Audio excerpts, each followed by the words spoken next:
Hi everyone, I'm Marla Miller. Welcome to Marketing the Muse. This is our 8th quick query critique. I'm going to get right to this one because there's I think lots to learn from this one. Also, he's been waiting for a while. I don't know this writer, but he found the website and subscribed, and so I've been putting him off for probably a bit too long and want to give him some feedback. Okay. He addresses it to an agent, and I do think that the choice of his agent is a good one.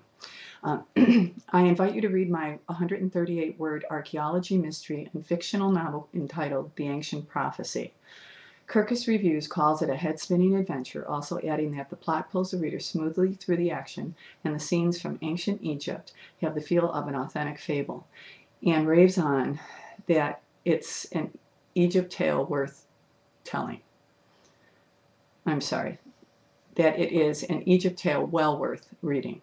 4,000 years ago, the ancient Egyptian god of the underworld is slaughtered by his own brother Seth, who seeks revenge of the entire pantheon and threatens to make the world his own. Fortunately, he is stopped by the gods who entomb him in the layers of time, and with him his very sinister purpose.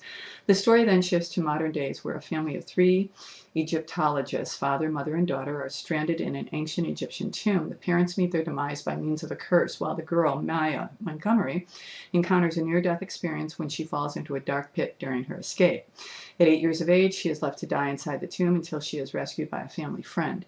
After being transported to the hospital, she is found carrying a single object in her hand that is believed to be an ancient Egyptian artifact. Maya realizes that she has no recollection whatsoever of the recent mishaps that included the death of her parents or of the origin of the object she carries. She is diagnosed with amnesia, and the secrets she once possessed are shrouded within her brain forever. 12 years after the tragedy, she returns to Egypt along with an expedition in hopes to unearth her lost past, but she returns carrying the single object that the gods of chaos and evil pursues. I believe The Ancient Prophecy will appeal to the fans of Dan Brown and J.K. Rowling. Because ancient Egypt is a most interesting civilization, the subject is subliminally appealing to the majority of the world population. Almost everyone is fascinated by Egypt and its mysteries. I'm a currently college student working toward my bachelor's degree at Blank College. I'm also a member of Blank Honor Society. I have joined Blank Writers Workshop over the past years while working at the same time on the second novel of a series of 6. I'm also a fluent speaker of English and Arabic, thus I can easily reach a greater audience. Over the past 10 years of my life, the ancient Egyptians have fascinated me to the extent that I learned how to read and write ancient hieroglyphics. I believe that my novel is a facilitated way to gain knowledge of this great civilization and a great source of entertainment for both young adults and adults. Looking forward to hearing from you, and then he gives all of his contact information. Okay.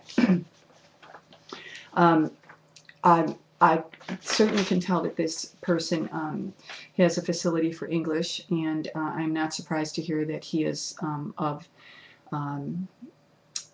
Middle Eastern descent.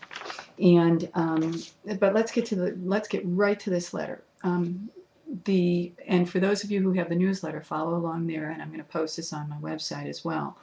And for those of you who are only seeing it on the website, subscribe so you can get the newsletter.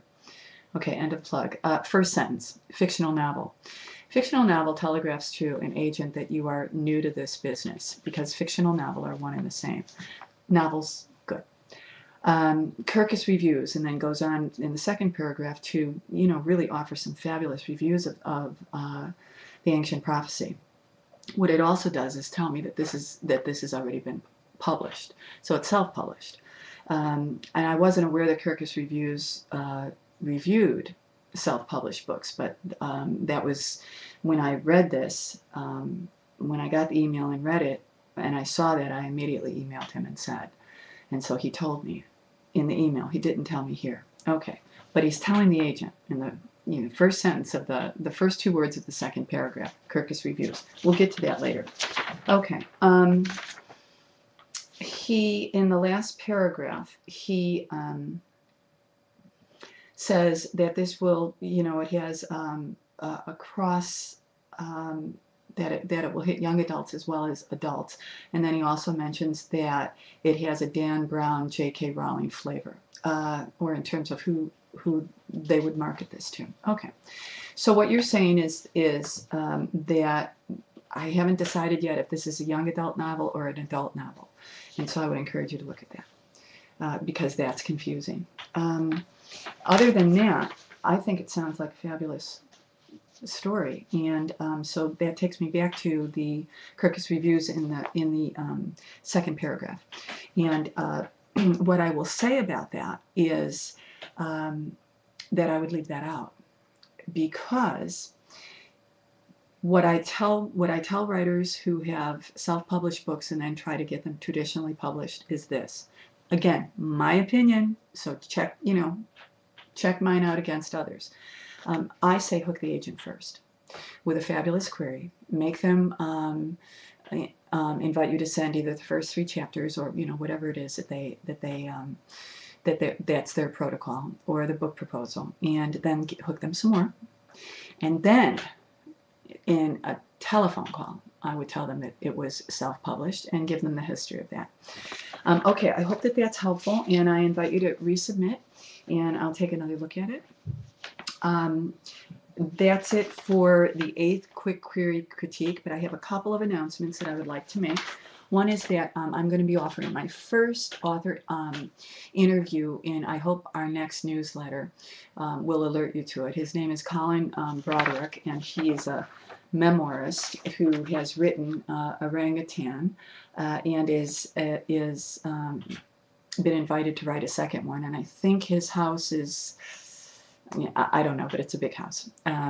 So Colin and I had a wonderful time talking via video.